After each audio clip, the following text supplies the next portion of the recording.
My name is Regina Ward, as Dr. Langworthy said. I am a proud Blue Raider. I'm probably even more proud that I grew up here. I know many of you who may also be born in, who actually was born here. It's very rare to see anymore. Oh, see, it's only like 50% of you, which is really cool. I love my hometown. A little fun fact for you, Mr. Creasy was my dad's student in high school because both of my parents were educators. And so I love education. I love our community. I have lived here.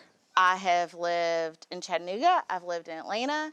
And I always find my way back to Murfreesboro because we have a great community. Dr. Langworthy is a great example of that because there are lots of people that really, really care about how well we show up in the world stage and how well you all show up as you go out into the world. So thanks for giving me just a few minutes of your time today. And I hope it'll be worthwhile. Matt's clicking for me. Thanks. Okay, couple things about me. So this guy right here is my husband, and I'll just kind of lead you on our little journey here. We met working at the Boys and Girls Club. Anybody familiar with the Boys and Girls Club here locally? So we started working there in college, and I hated his guts because he is not a rule follower. He is a rule breaker. And so we dated for a really long time. Then we got married and had that little guy screaming in the middle. But this is a huge piece of my life, and I want to always share that with you all because you all in your minds or maybe even in front of you at home or in your car somewhere have a collage of people and things that represent you. And I just want to encourage you to never let those people and those things be put on the back burner. Oftentimes people will tell you, you got to show up, you got to be professional, you have to do all these things, and you need to put your family or the people that you love or maybe the people that drive you, put those people to the side. I disagree with that statement. I think that you can always lead with those people because they make you better. They're probably the people that push you in your life. That loser kid that I started dating when we were 19 is a trainer for a international organization now. So even though I thought he was a loser then, he did not become a loser long term. So next slide. My college major. So you'll see two listed here because I originally went to school at the University of Tennessee in Chattanooga. I love Chattanooga. It is a great town. And I really was interested in broadcast journalism. My fun fact is that I had a professor there who will remain nameless, who told me that as someone who was interested in sports broadcasting, that I should probably find something else to do because men would not want to listen to my southern accent give a report on baseball and football. And I listened to him. And I changed my major. I moved home to MTSU and was fearful that I would not have a major or find a place that I felt like I could belong. MTSU created that for me. And that was really, really important in a time when I was really only a year and a half from graduating and didn't know what I was going to do. I had amazing professors and advisors there that were able to say, so you've been working at a nonprofit organization for 3 years, not really getting paid much, and you kind of like it. Why don't you lean into that and let's explore what classes might be offered that you might like grant writing, nonprofit management and leadership, a lot of ethics classes and what it means to be ethical and to work in a space where you need to have a soft demeanor sometimes, but also be able to keep certain information very private. And that was what really sparked for me an opportunity to be able to say, I think I want to give this nonprofit thing a try. And so organizational communication is where I landed, and it gave me a breadth of opportunity to learn about the nonprofit field in general. A lot of people think you just happen into nonprofit and you show up and you're like, I really want to help people, so I'm going to hang out and help kids get books because I want kids to learn how to read. And that's not really true. There are not very many universities that have great nonprofit tracks and coursework, but MTSU is one of them. So if that is something that you're interested in, I would encourage you to seek out some of those professors and classes and ask questions. Next slide. So these are some of the random job titles that I have had during my career. So I know y'all in the back probably can't see them as well, but somebody that can see one, read it off to me and tell me what you think that person does. Yes?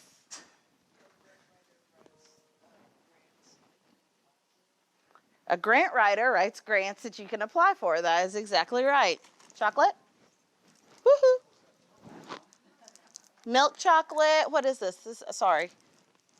Haha. Yes, no. No. Does anybody want the chocolate? Chocolate? Here you go. Next one. Anybody else? Yes. Special events manager, you manage special events? That is, y'all are really good readers. Tell me, what is a special event? What do you think that is? Maybe a party or like some type of event,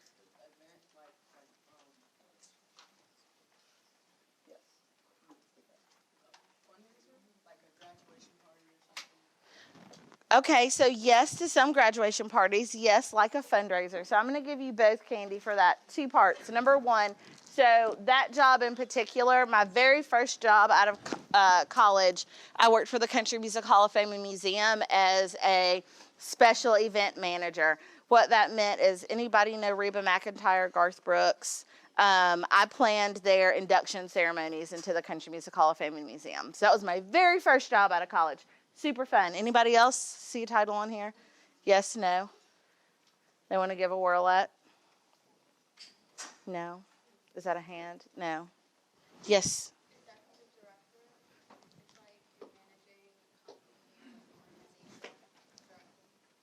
Yes, so executive director is a great one to land on because that is my current title. And it is, I'm sorry, love, managing a company or an organization. None of these roles are jobs that I thought I would have when I was your age, nor were they jobs that I thought I would have in college. I learned about these roles. I learned how to lead in these roles. And most importantly, I learned how to work with other people to make me better in these roles. Executive director is probably the one that's the most inconspicuous because it tells you nothing about the job. Like Dr. Langworthy said, when the guys from HVAC call and say, hey, you've got 2 busted pipes and this building's 112 years old, where is it? You've got to go get the map that was drawn 112 years ago. And you've got to figure out where your pipe breaks. And you have to put on your tennis shoes or your boots and go downstairs in the dark, damp, scary place where there are ghosts and figure out where is it that the break is. And that, I guarantee y'all, is not what I signed up for. But those are some of the skill sets that you have to be able to have. And you all are learning those skills in humanities because, to Dr. Langworthy's point, you are problem solvers. And most of the time, that is what the job requires, is to solve the problem. Next slide. As we talk about skills. So I listed soft skills here, the 21st century skills, first-hand skills, whatever you want to call them. That is a huge, huge part of my job. And because I have been in nonprofit work my entire career in all of those different job descriptions that were listed, those are all 501c3s that I worked for. These are skills that I had to have. Good listener, ability to motivate other people, try to be creative, being a team player. Impeccable integrity is a huge piece. And then my favorite, which is probably the most true, you got to have some hustle. If you think that you're just going to get to sit on the sidelines for whatever job you have in the nonprofit organization, whether you are the CFO and you think you're just going to count money, or whether you're the program director and you think you're just going to be hands-on with whatever the project is, I guarantee you it's not true. Not all organizations are large, but not all organizations are small. Is anybody here familiar with Special Kids here locally? Anybody heard of them? Great. So I worked for Special Kids as a corporate fundraiser for them. So I spent most of my time with CEOs in the Middle Tennessee area, but I also spent time with them working with kids. And then when I was in a role a little bit more tailored to fundraising, I worked for Bethany Christian Services, which is an international organization. I led strategy for the East Coast of the United States and our global entities. So I worked with people that did not speak the same language as I did. I worked with people that were on different continents and were working at different hours of the day than I was.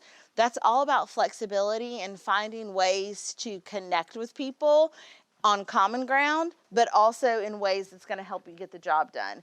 And those are a set of soft skills that not everybody has, y'all. And some people, you either got them or you don't. And then some of us have to work harder at them. Whichever category you find yourself in, I would encourage you to dig into that. And if you're naturally great at them and that's your gift from God above, then that is fantastic. Use it to your ability. Hard skills in the nonprofit world. Having a customer service or customer relationship database, that's going to be your lifeline. I know a lot of people say young people are really great at technology, and y'all are really good at social media, and you're really good at Google. Much better at both of those things than I am. But sometimes what you lack in is understanding how to use a database.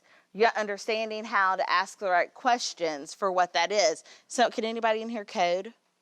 Any coders? Great. So some of you are coders, and that's awesome. You understand how it works on the back end. But how do you take that data, create analytics from it, be able to read what that data means, and then create a story? Any storytellers in the room? Anybody that's a writer? A couple of you. You've got to take the data, create the story, and then be able to communicate it. Anybody think they're a really gifted presenter in the group? Sometimes our actors are really good presenters. Those are all skills that you've got to have. Next slide. Yes.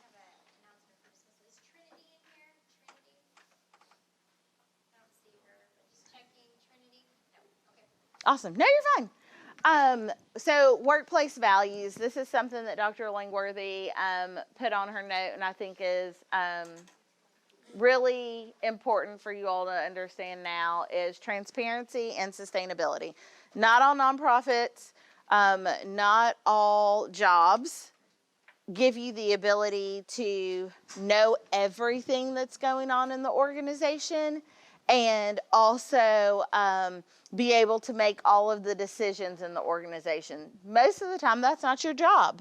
And so, but when people hear the word transparency, that's what they think. They think, oh, well, if someone's being transparent with me, then that means I know every single detail. That's not necessarily true.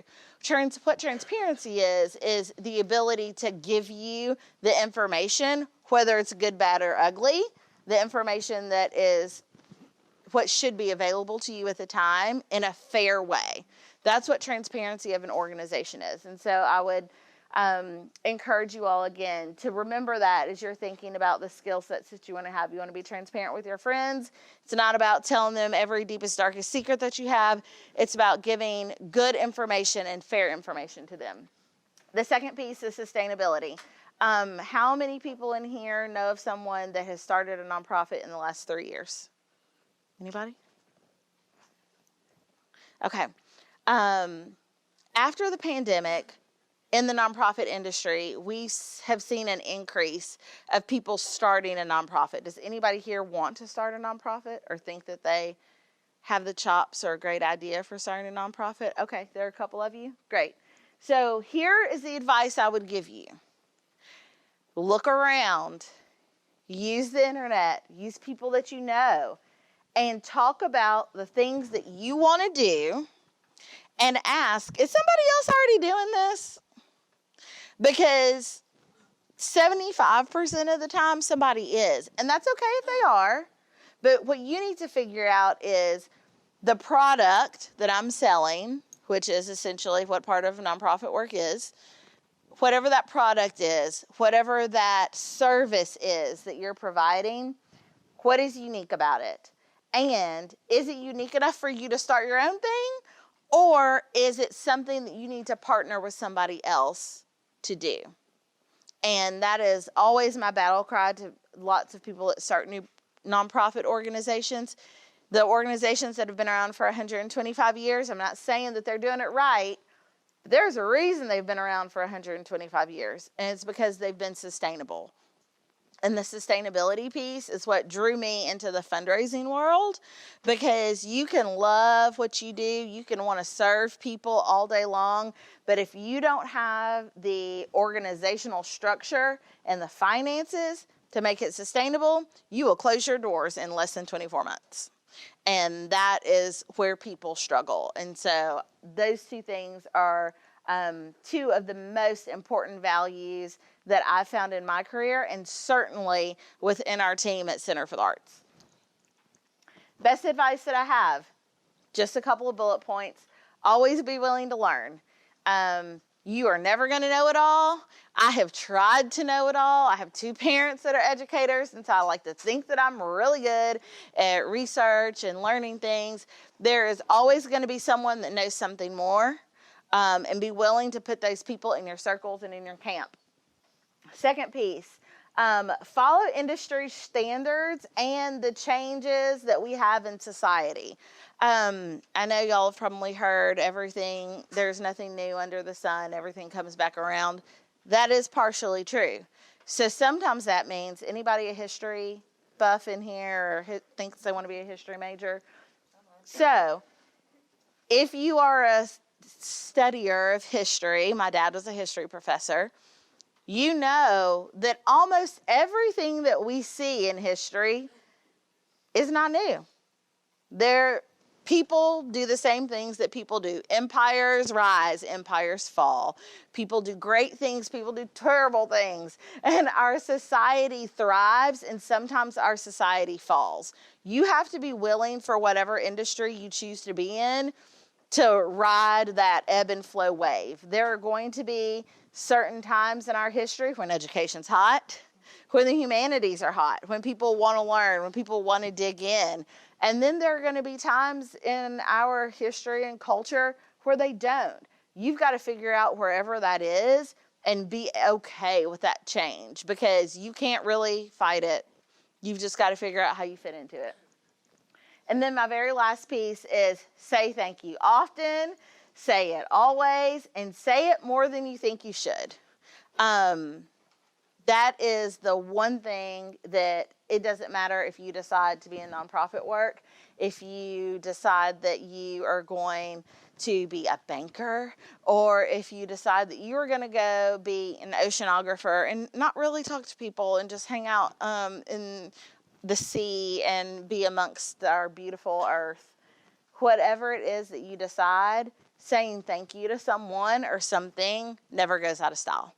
I am personally a thank you note Nazi, and so I've brought some thank you notes for you all today. And my hope is that each of you will take these and choose to write a note to someone. It doesn't matter. Oh, thank you. I don't care if it's to a friend. It could be to a parent, a teacher. It could be to someone that you barely know or somebody that you know really, really well. Saying thank you is always kind, and it is always going to brighten someone's day. And I guarantee you, it will get you a job, save your job, or help you find another job every single time. A handwritten thank you note never goes out of style. Snail mail is always great. It's fantastic that we have text and email, but it's always a winner to do it the old-fashioned way too. So, any questions? So that's all I got. What questions do y'all have for Regina? About anything, work, whatever. I feel like they want to do a little pause and then we'll take questions. Okay. Oh, that's We just fine. want to say thank Okay, you to you. okay. Everybody be good in our applause. You're sweet. I love hearing what you have to say. Students who are here, we have a few more minutes where we have the opportunity to ask some questions and find out, just a little bit more about you and the things you do. So if you have a question, raise your hand. Thank you for bringing the thank you notes. That's just genius. Very smart thank you. Yeah. touch. So very Thanks. nice. So, Thank you. Questions? I know we have some engaged people here. So, Yes. what does your day-to-day life look like? Woo, my day-to-day life. So my 18-month-old got up at 4 o'clock this morning. So I got up at 4 o'clock, and I start my day reading. I'm a little bit of a nerd. I like to read. I try and take care of my calendar of things in the morning. Oftentimes for me, that looks like going back through what my day is going to be like, to be able to prep a little bit in advance. One of the things that I've learned in an executive director role is I really spend zero time actually doing the work. I spend the majority of my time managing other people that are doing the work and going out into the community to talk about the work, which is great, but the work that actually needs to be done still has to get done. And so I try to carve out time in the mornings and in the evenings to do that. The middle part of my day, I spend just like this. Coffee meetings, group meetings, presentations, sharing either the work that I do or more than likely the work that is done around me. I love the theater. I love the arts world, and being able to share with the community different ways that they can get involved in that. Everybody's not artistically talented. I'm one of them. And so I love being able to share how people can plug in. Live theater and the experience of visual arts is something that is an experience. And so in our team internally in that day, we talk a lot about how do we make the experience better, whether that's for actors, whether it's for volunteers, or whether it's for our patrons. That's the majority of our goal. And so that's what my 9 to 4 usually looks like. And then anytime after that, my 18-month-old tells me what to do. Very small boss. Yes, a very small, very loud boss. Okay, question way over there from, Yes, we can hear. big loud voice for me. Why would you start a nonprofit when you can start something that pretty much does the exact same thing but for profit? Ooh, that's a good question. So why would you start a nonprofit organization if you could do the exact same work and make money, correct? Well, most nonprofit organizations are geared towards service of some capacity. And so the goal is service oriented, not financial increase oriented. Now, that's not to say that nonprofit organizations don't have bottom lines and don't still make money. Ours is a great one. Tickets aren't free. You buy tickets. We still have a funding mechanism to take money in, but it also depends on the type of nonprofit that you want to start.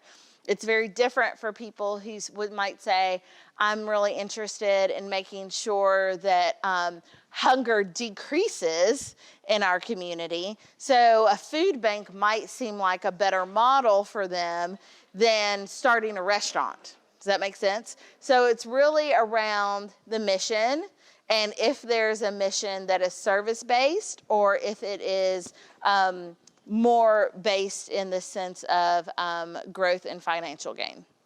Make sense? Awesome.